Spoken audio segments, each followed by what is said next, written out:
राधे राधे। श्री हरिदास श्री कुंज बिहारी।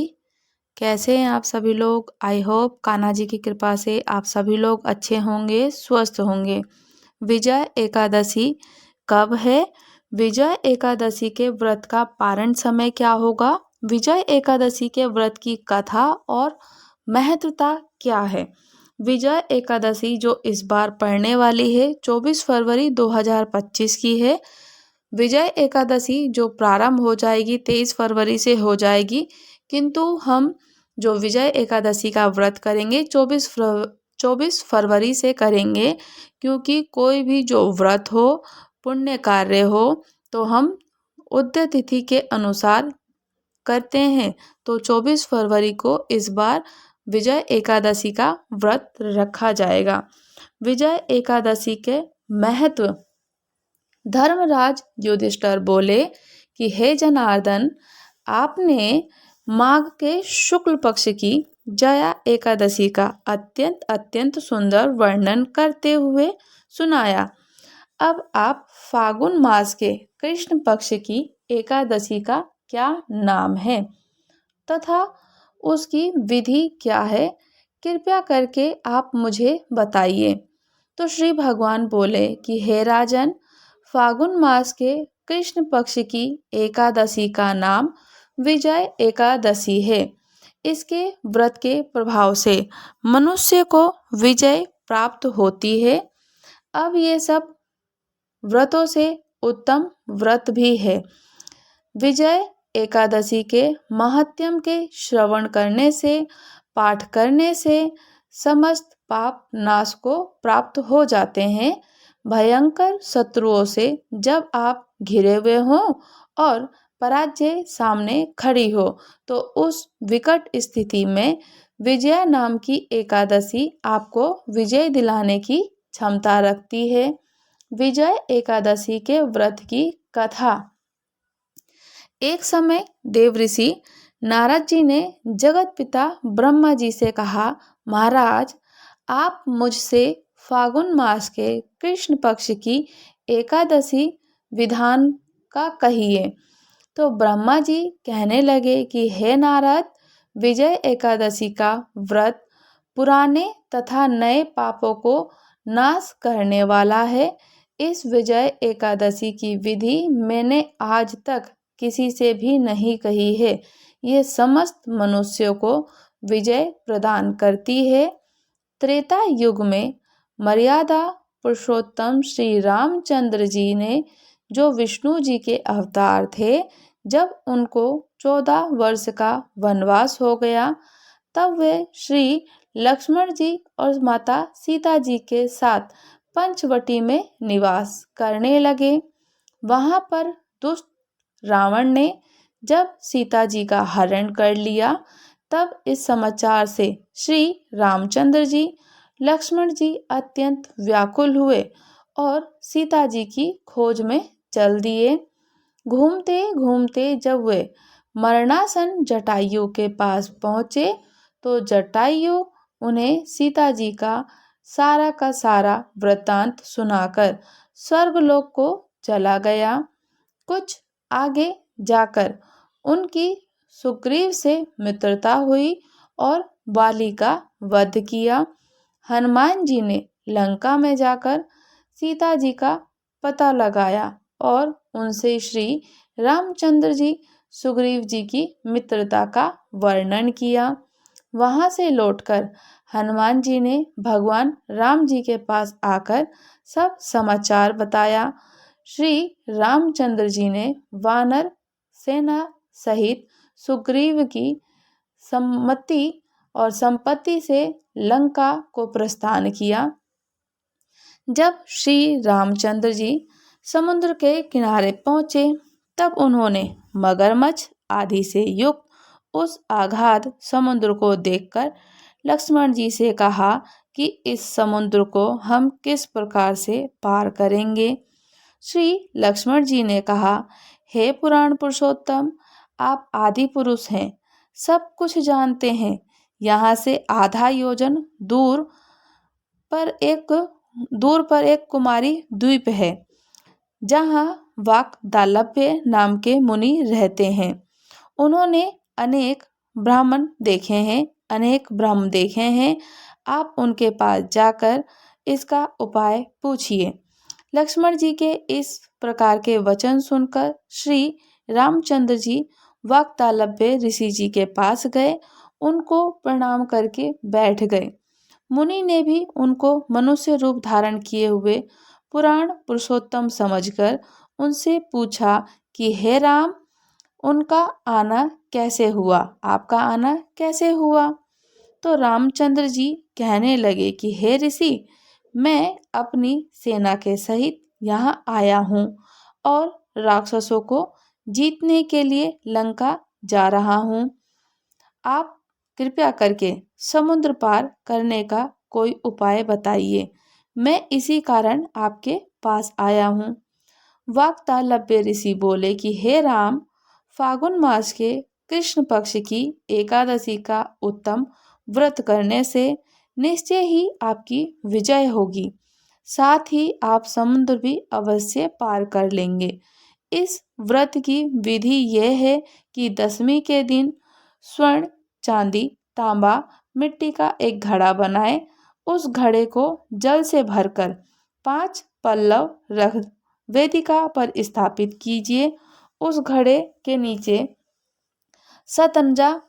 सतनाज और ऊपर जो रखें, उस पर श्री नारायण भगवान जी की स्वर्ण की मूर्ति स्थापित करें। एकादशी के दिन स्नान आदि से निवृत्त होकर धूप, दीप, नैवेद्य, नारियल आदि से भगवान की पूजा करें। उसके पश्चात घड़े के सामने खड़े या फिर बैठकर दिन व्यतीत करें और रात्रि को भी उसी प्रकार बैठे रहकर जागरण करें, कीर्तन करें, भजन करें। द्वादश के दिन नित्य नियम से निवृत्त होकर उस घड़े को ब्राह्मण को दान में दे दें। हे राम, यदि तुम इस व्रत को सेनापतियों सहित करोगे तो तुम्हारी विजय अवश्य होगी। श्री राम जी ने ऋषि के कथा के अनुसार और कथन के अनुसार इस व्रत को किया और इसके प्रभाव से दैत्यों पर विजय पाई। तो अतः हे राजन, जो मनुष्य विधि पूर्वक इस व्रत को करेगा, दोनों लोकों में उसकी अवश्य विजय होगी। तो श्री ब्रह्मा जी ने नारद जी से कहा कि हे पुत्र, जो कोई इस व्रत के महात्म्य को पढ़ता है, सुनता है, तो वो वाजपेयी यज्ञ का फल प्राप्त करता ही करता है। तो बोलिए श्री हरि लक्ष्मी नारायण की जय हो, एकादशी माता की जय हो। एकादशी के व्रत का जो पारण का समय है 25 फरवरी को सुबह 6:50 से लेकर 9:08 तक रहेगा। पारण का समय फिर से रिपीट कर देती हूँ, पहले फंबल हो गया था। सुबह 6 बजे से 50 मिनट तक लेकर 6:50 तक 9:08 तक रहेगा। द्वादश का पारण हमें द्वादश में ही कर लेना चाहिए और हमें चावल से ही पहला निवाला चावल का ही खाना चाहिए। हमें जब द्वादश का पारण होता है उसी समय पे पारण करने से अनंत पुण्य फल की प्राप्ति होती है। जो विधि बताई गई है पूर्ण रूप से महादेव पिताजी को, श्री जी को, ठाकुर जी को, उनको पूजन अर्चन करने के बाद धूप दीप नैवेद्य करने के बाद आप नारियल है, एक जो घड़ा बताया गया है कथा में, उसको आप रख सकते हैं। अगर आप नहीं रखते हैं तो जिस तरीके से आप घर में नित्य प्रतिदिन ठाकुर जी की और एकादशी पे पूजन करते हैं, तो आपको श्री लक्ष्मी नारायण जी का श्री विग्रह रख के पूजन करना है। और उनको चित्रपट हो आपके पास तो आप चित्रपट रख कर पूजा कीजिए। उनको फल फूल दीप नैवेद्य जरूर अर्पित कीजिए। फलहार कर सकते हैं, एक समय 2 समय भोजन नहीं करना चाहिए क्योंकि भोजन में पाप निवास करता है। भोजन हमें बिल्कुल भी ग्रहण नहीं करना है। काफ़ी भक्तजन होते हैं जो व्रत की सामग्री का भोजन खा लेते हैं, जैसे कि साबूदाने की खीर, समा के चावल की खिचड़ी, कुट्टू के आटे की रोटी, पकौड़ी आदि वगैरह खा लेते हैं। किंतु उस दिन जो एकादशी का व्रत होता है, एकादशी के व्रत में अन्न की तो मनाही होती है, तो हमें नहीं खाना चाहिए, चाहे वो व्रत का ही खाना क्यों ना हो, वो नहीं खाना चाहिए। बट शाम को आप स्वीट पोटैटो जिसे कहते हैं शकरकंदी, अगर आपको मिल जाए तो आप वो लोग खा सकते हो, क्योंकि वो फल में ही आती है, वो सब्जी में ऐड नहीं होती, वो अन्न में ऐड नहीं है, वो मीठा है और वो भगवान जी को भी अर्पित होता है। दूध, दही, लस्सी, छाछ ये सब खा सकते हैं। छाछ नहीं, दूध, दही, लस्सी और चाय पी लेते हैं। तो काफ़ी भक्तजनों का तो है, तो प्रश्न मैं एक ही वीडियो में इसलिए कर देती हूँ कि वो पूर्ण जानकारी होती है। कि जो लास्ट मुझसे जो प्रश्न किया गया था कि माता मैया मुझको एकादशी का व्रत करना है प्रारंभ, तो कब से करें? देखिए, ये तो कृष्ण पक्ष की एकादशी पड़ रही है। आप चाहें तो शुक्ल पक्ष की जो अब नेक्स्ट एकादशी आएगी, शुक्ल पक्ष की आएगी, तो आप प्रारंभ कर सकते हैं। और एकादशी करने से हमें 1000 और वाजपेयी यज्ञ देखा आपने, कथा में सुना, तो मिलता ही मिलता है। हमारे सारे पाप नष्ट हो जाते हैं, पुण्य फल की प्राप्ति होती है। धूप दीप नैवेद्य के बाद में जो कपूर से हम ठाकुर जी की आरती करते हैं, कपूर से उनको दिखाते हैं दिया करने के बाद में, तो उससे भी 1000 अश्वमेध यज्ञ की फल की प्राप्ति होती है।